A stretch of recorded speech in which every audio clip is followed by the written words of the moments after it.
What happened in qualifying? Don't know, don't care. For the Brazilian Grand Prix.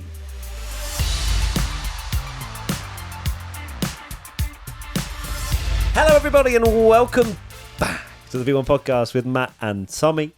It is a very dark day to be Tom Bellingham. And you know, you don't have many dark days on this podcast, so I'll try not to bask in that glory, because I have said many times that I pray for your downfall, and this is a moment in which it's definitely happened. But at the same time, of course, from a wider championship perspective, it is devastating for the entertainment level of this championship, because we've lost a soldier. We have, absolutely. Yeah, like if you love him or hate him, Max Verstappen provides the entertainment, doesn't he, for a lot of Formula One in general. So the fact that he was in this championship fight and it was kind of keeping McLaren on their toes was such a fascinating thing. But, you know, even you, being the optimistic one, can now surely admit it's done. Well, we'll get into it.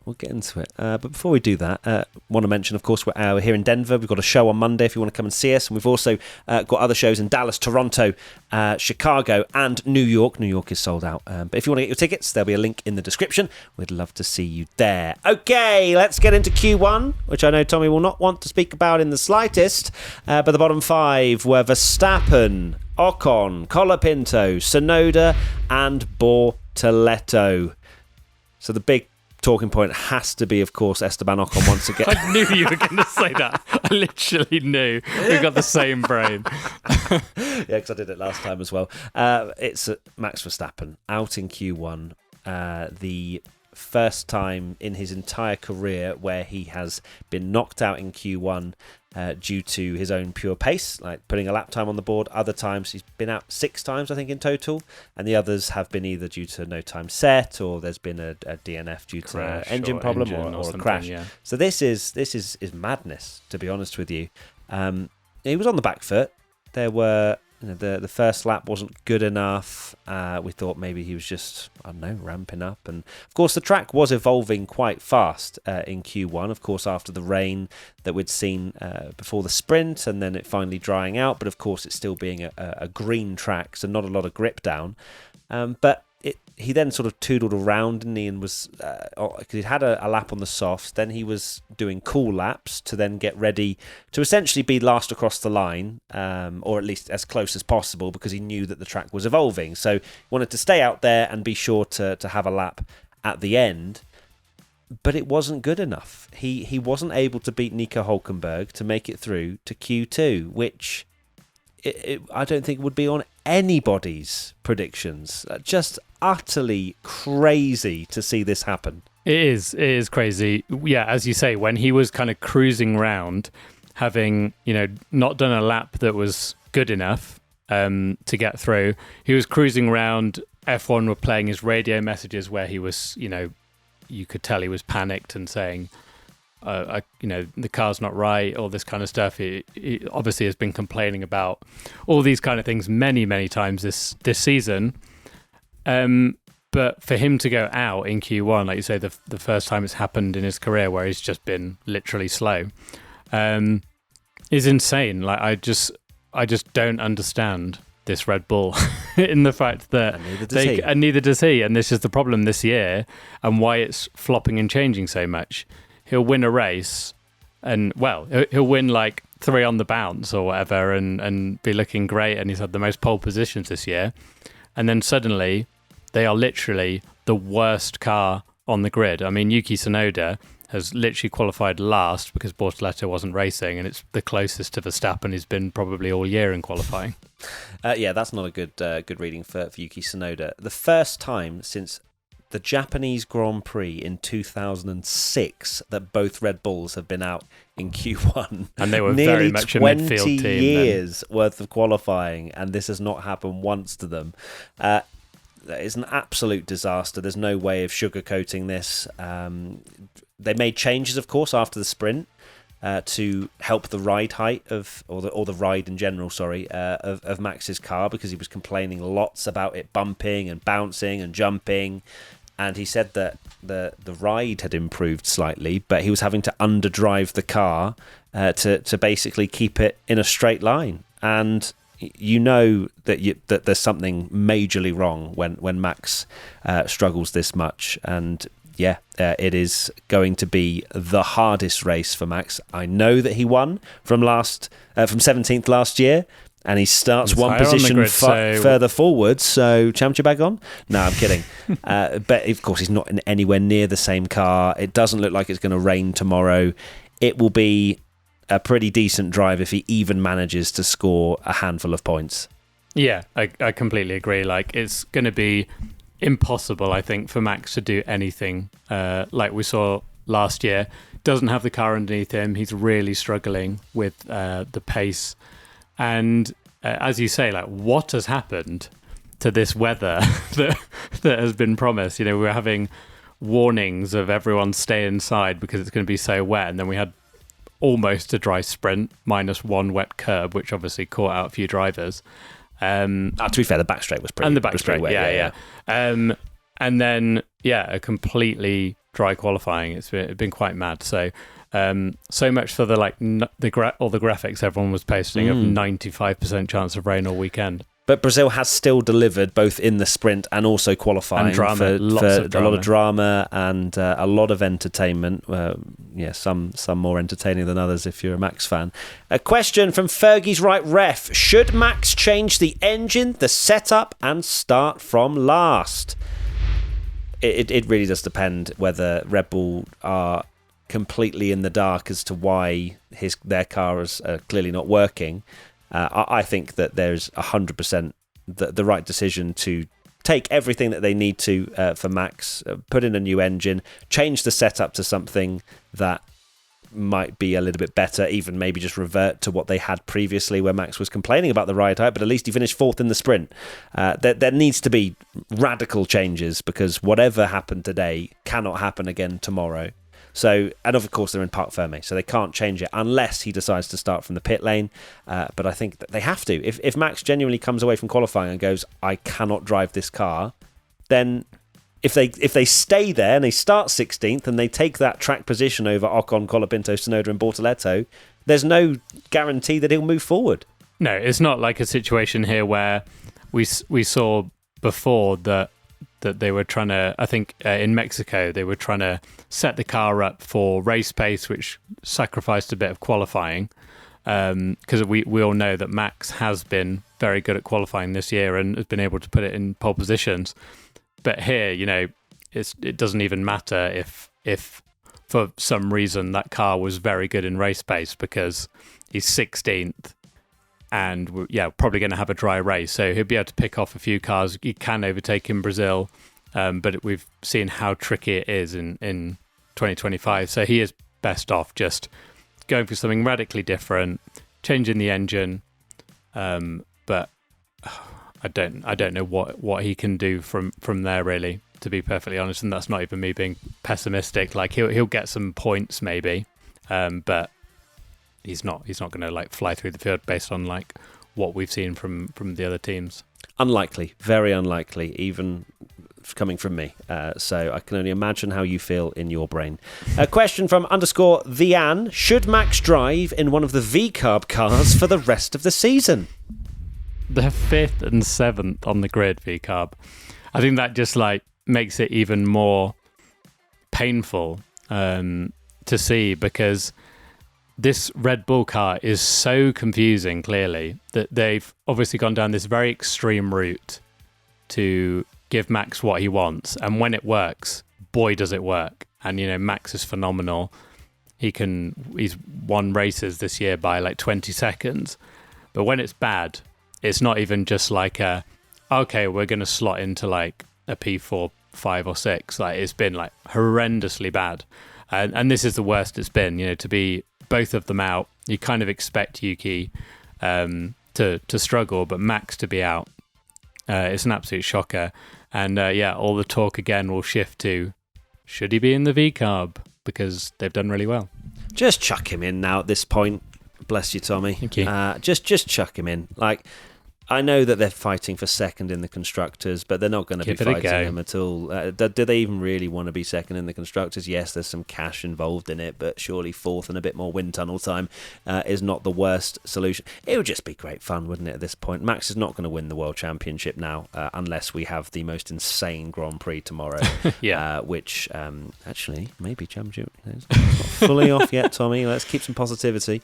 But it's not looking that way, is it? But I know this is a jokey question from Deanne, but I would love to see it, and I think a lot of people would love to see it as well. Right, before we dive into the rest of the quality session, I think it's worth mentioning and sort of a light round of applause for the attempt that Sauber made to fix Bortoletto's car, because it was so close. We thought the delay of qualifying might have given the 10 minutes that Gabby needed to get his car put together, but sadly wasn't able to get out for Brazilian GP qualifying. But it was close, wasn't it? It was looking like they actually may have been able to pull it off. It was very close. The Porsche Super Cup tried their best to delay things a little bit for Gabby, but sadly for him didn't work out, and such a shame, because he's been very impressive this season, and obviously the Brazilian fans are very happy to have a Brazilian driver back on the grid, and he'll be starting the race in last. Or maybe not if Max starts from the pit lane. True.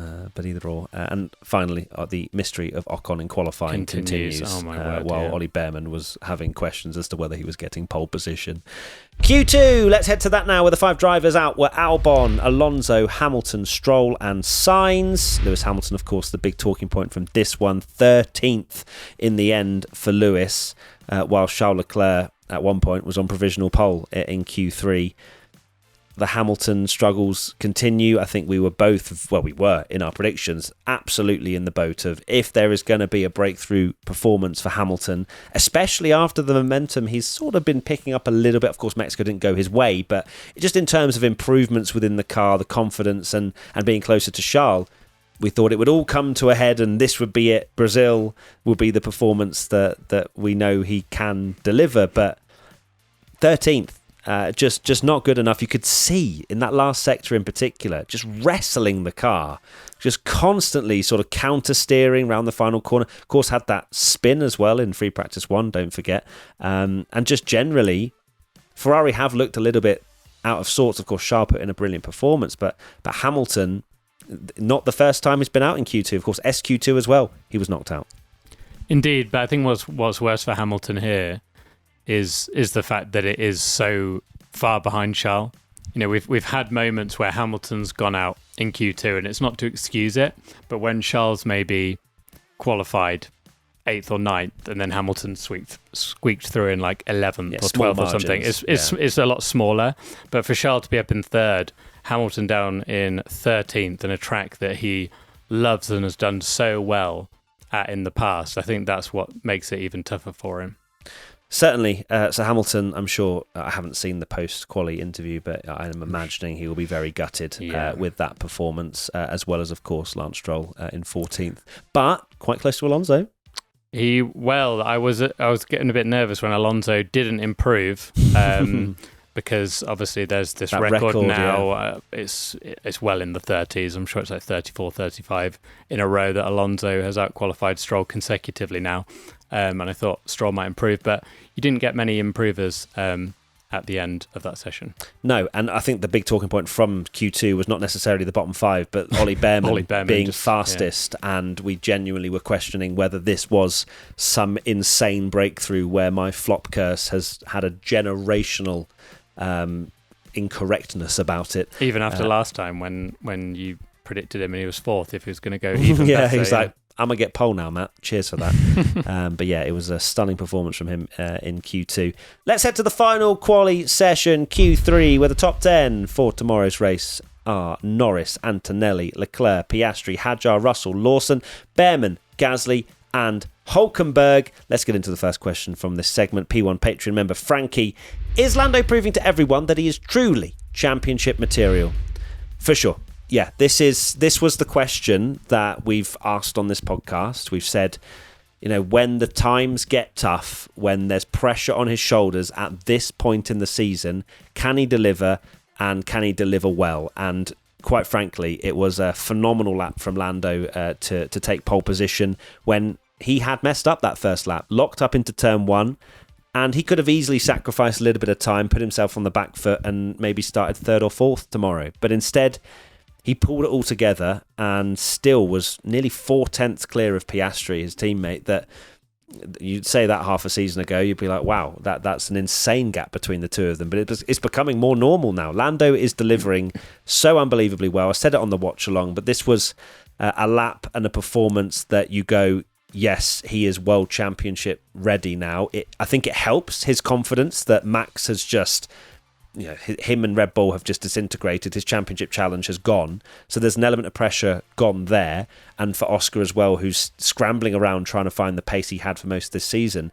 But you can't take anything away from Lando because he's clearly got the confidence in the car that he didn't have in that first half of the season.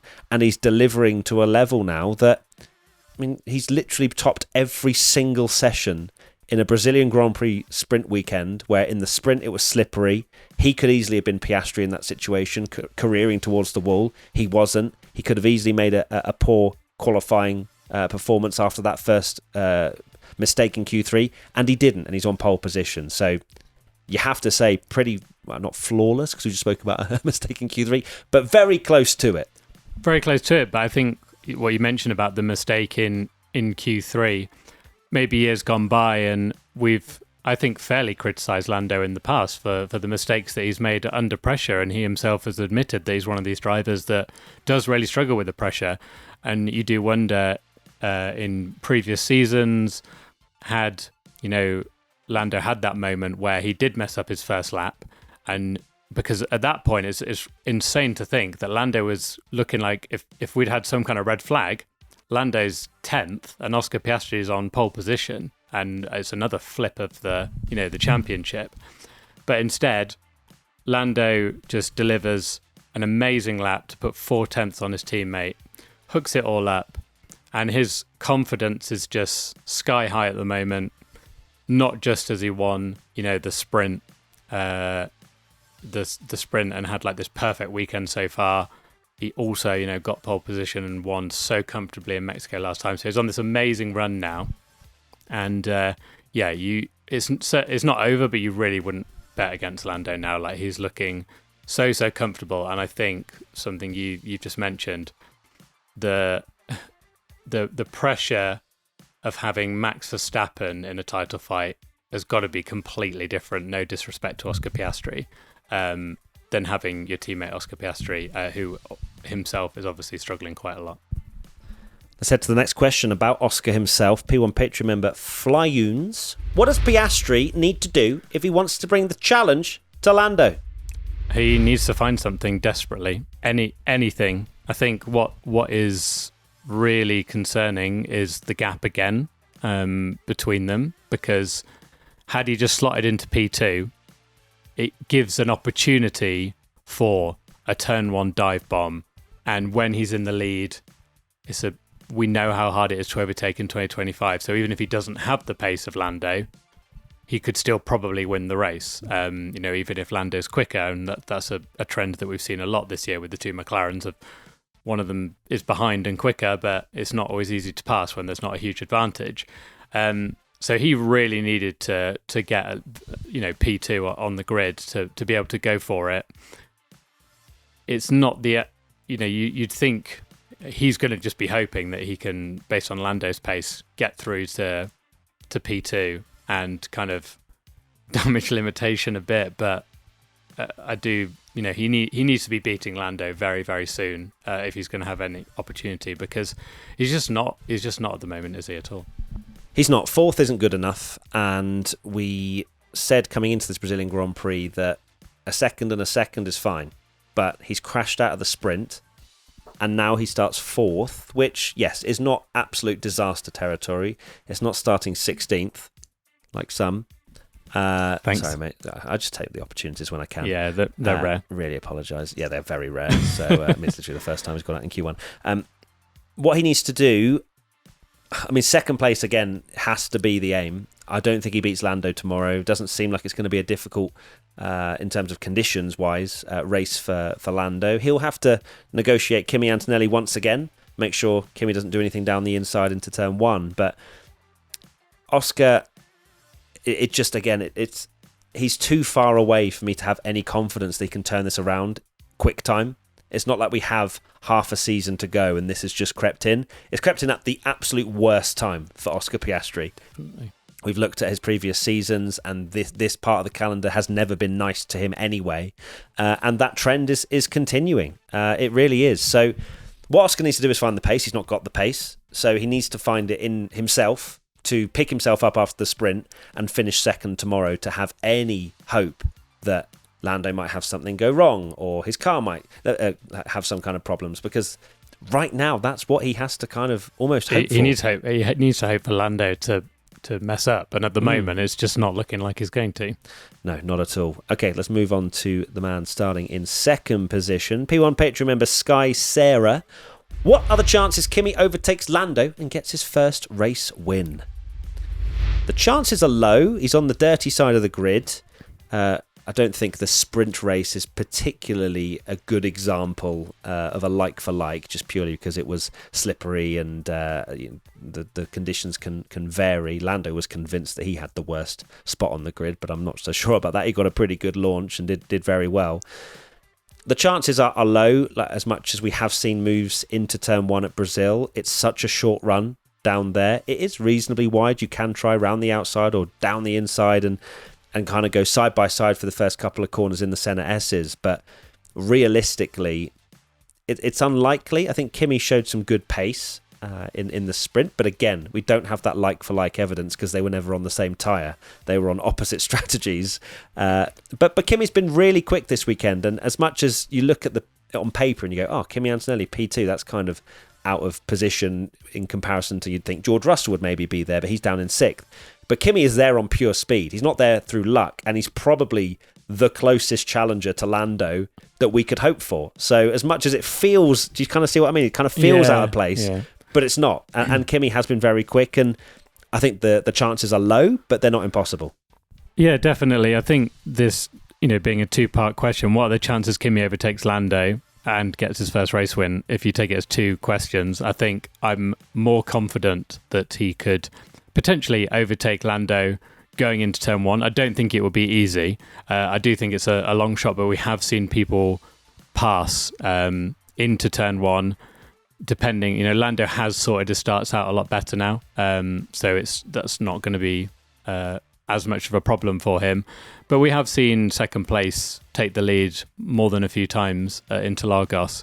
But in terms of like getting his first race win, the only way I see that is if, Lando Norris's engine goes kaput again or something, because Kimi is looking like very, very quick, but Lando just looks unstoppable. So it's going to be very hard for Kimi to win. But I mean, even if he just bags like a P2 or a P3, I think, Toto is going to be beaming at seeing how well Kimi Antonelli's done this weekend. He's been really, really impressive. He certainly has. Next question, Craig Tilley, 95. How is Kimi proving to be so good at his first time in Interlagos? So true. It's amazing what he's managing to do, whether it's a circuit that just suits his driving style, because if you look at Kimi Antonelli this season, a lot of the time you talk about Formula 2 drivers and you go, oh, well, this is a track they know, so they'll have much more confidence. Kimi's best races have been Miami and Interlagos so far. Both sprint weekends. Both sprint weekends, which again is another thing that they say should be, in theory, more difficult for the rookies because they have less time to dial in, less time to, do their setups and dial into the weekend. And the fact that Kimi has been absolutely rapid at these 2 sprint weekends that on tracks he's never driven for is really impressive, and I don't know the answer.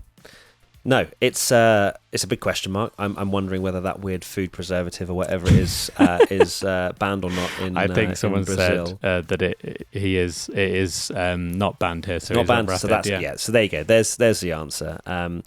Look, George Russell has been a massive kind of question mark for me, really. Like, Kimi Antonelli's been delivering massively, and perhaps it's more just the fact of George having a pretty poor weekend, and the Merc is actually right up there as one of the fastest cars, because we've seen it before. George has had a win at Brazil, and I think Mercedes have always been reasonably competitive here in the last few years. So it's, I think, half of one and half a dozen of the other, whatever the hell the phrase is. But I just feel as though, George is having a lackluster weekend, and Kimi's really just proving that he's able to just hit the ground running with a sprint weekend. It's Mercedes are very similar to Ferrari, where they just don't really know what's going on, and neither do the fans, as to why they're sometimes pretty quick. They're always the cold conditions usually work well in their favour, but it's mad to think George was on mediums on that last Q3 lap, trying to desperately find some kind of pace. But well done to Kimi.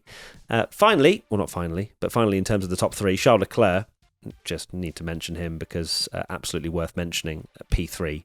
I mean, where did that come from then? Sprint quali was a disaster for at least for my standards and for Ferrari standards, I would say. But this was great. Like, provisional pole was fast throughout most of qualifying. It was just a complete and utter bizarre thing to try and understand. But I guess with sprint weekends, teams are constantly learning, and don't forget as well that after the sprint race, they can change the setup, they can change things to hone it in for essentially the main 25-point part of the weekend. And so perhaps Charles Leclerc found something, and that's what's happened there. Yeah, it's very much... And also as well, he was saying about the engines in the sprint not doing what they expected to do. They were saying that there was something around that was losing both him and Hamilton time. I know that Hamilton's obviously out in Q2, but perhaps there was a fix that Ferrari found there as well. Yeah, it's strange the form, how much we've had different drivers doing well. Obviously, like, we'll get onto Ollie Behrman in a bit. He kind of came out of nowhere, like up near the front. The Ferraris weren't there in the first qualifying session we had this weekend on Friday, and now they're performing well. In Leclerc's case, a lot better. It was an absolutely insane end to that qualifying. As there was always that moment where you knew if Lando hooked it up, he'd be on pole. But the fact that we were looking at, Leclerc, Piastri, Behrman, Antonelli, it kept all like changing between them and was incredibly close. And Charles put in another very good lap to be P3 when probably shouldn't be there with what machinery's got underneath it. No, definitely shouldn't be there, Tommy. There's no doubt in my mind. That was a phenomenal qualifying lap from Charles Leclerc, not a fanboy and all that good stuff. Question for P1 Petrol member Crazy Casper 3112. What happened to Ollie in Q3? I think I'm not even going to criticise him. He was 400ths of a second from starting 5th on the grid, less than a 10th from starting 4th. So for Ollie, I'm questioning the Haas strategy a little bit of sending him out first both times in Q3. The run plan felt very safe. It felt like just put it like 6th, mate, and we'll be really happy with that. We want to score points tomorrow. Don't want to risk a yellow flag. Don't want to risk a red flag at the end of qualifying. But at the same time, I would have liked to have seen at least one of those laps be a little bit more on the aggressive side of the run plan. But that didn't happen, and I feel as though that second and final lap that we saw from Ollie was perhaps a little bit of overdriving. But at the same time, his teammate Esteban Ocon was 17th. The fact that Ollie Behrman even took it to Q3 and had us wondering whether he was going to be in the top 5 was a brilliant job from him. But just perhaps a little bit on the overdriving side in that final lap. You do wonder if the excitement of like him maybe knowing in that first run what an amazing kind of opportunity this is to get a really, really good result. He was 800ths off pole in 3rd place after the first run. Exactly. So like he was probably pushing it. Maybe you get to start to think like, oh, if I could be later on the brakes here or do this, I've got an amazing opportunity to do it. And what surprises me about this is you mentioned about the run plans. And they played it very safe, but you can argue that, they're only a couple of positions above 10th anyway, as if it'd gone all wrong. So yeah, not the right opportunity for Haas, because I think it could have been so much better for them. A little bit on Behrman's side as well for overdriving, but we're just seeing what a special talent he is now, and there'll be moments where things don't go his way. Of course, we've since we recorded the sprint, we've found out that he's got another penalty point, which we haven't spoken about yet, but with the Lawson incident. Don't know if you want to go further into that, but very strange that they kind of both ended up with penalties in that situation. Yeah, so Ollie lost some penalty points, thankfully for him. So he's on 9 out of 12 at the moment. Ollie got the penalty point for the squeeze on Lawson prior to the corner in the sprint, which the stewards deemed to be unfair, and so gave him that. But then Lawson was then penalised for the actual corner. So they deemed him to be at fault because of the racing rules. Yeah, exactly, for the racing rules, and they couldn't deem whether he was fully alongside Ollie Behrman from all of the different angles that they have, which I found which is crazy because it was a perfectly legitimate overtake. Ollie had lost so much momentum going into that corner. Of course, Liam Lawson was going to go for it. It's just these racing rules, isn't it? Unfortunately, like. The way it's written, they always have to go with what the rule book says and not common sense of like, it's a racing incident. Liam Lawson had every right to go for that corner and go for that move. Yeah.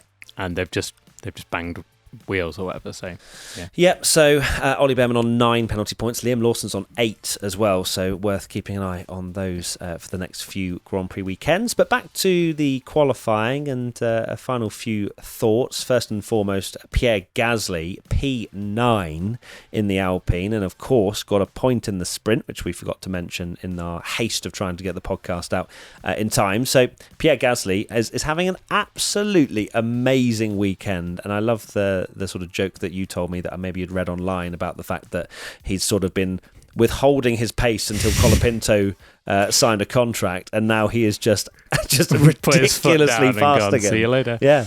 Gasly has been absolutely amazing this weekend so far. And if he manages to bag some more points, he's in the talk of one of the drivers of the weekend for sure, and we'll be getting a tasty little grade in driver ratings, which I'm sure you're all looking forward to.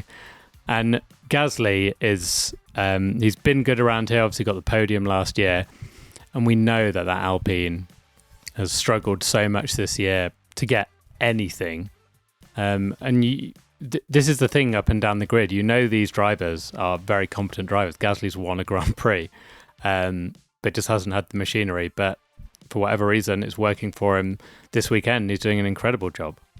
Certainly is. Nico Hülkenberg also made Q3, so a shout out to him.